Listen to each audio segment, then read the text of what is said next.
tāda nedaudz savādāk nekā iepriekšējā.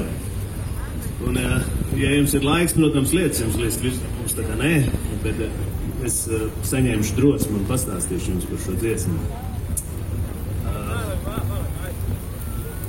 Dienā pēc vienas ballītes, pēc labā noskaņojuma, nākošajā rītā bija tāds sajūta, ka jāpaņem ģitāra rokā un kaut kas jāpatriņšina un rodās akordi, harmonijas un ritms. Liekas kaut kas tāds foršs, kuru varētu arī padziedāt draugiem. Bet tie vārdi nenāk nekādā, nenāk nekas gudrs ārā, ja? Un es atceros, ka pirms šīs dziesmas tapšanas, pirms kādiem 2 gadiem, man viens nepazīstams dzejnieks vārdā Jānis Lūciņš, jeb Jānis Ikes, viņš šeit pirmajā rindā sēž. Jāni, pacēl roku. Viņš atsūtīja man vārdus un teica, Arvi, tu tur kaut ko muzicē, varbūt tev tas nodara dzīvē. Un es tad izlasu tos vārdus un es saprotu galīgi garām. Tur nav nekas no tā, ko es vēlos dzirdēt, vai, pie uguns, kur varētu, bet vai jums koncertā šodien to spēlēt? Nē.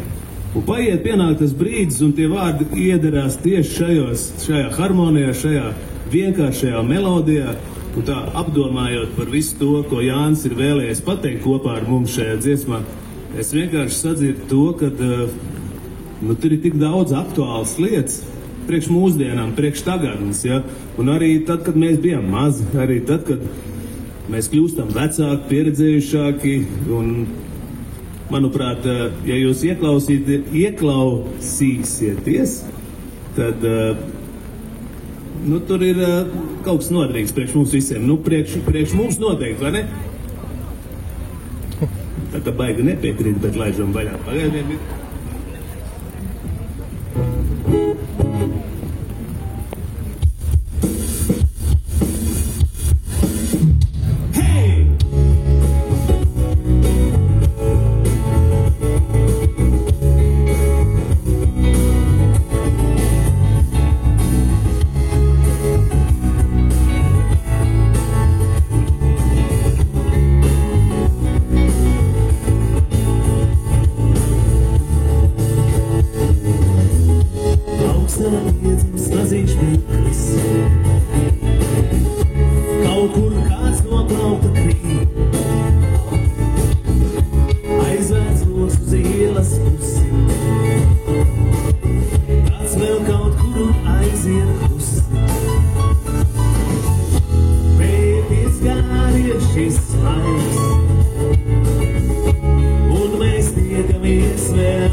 priecīgs maziņš vīrs.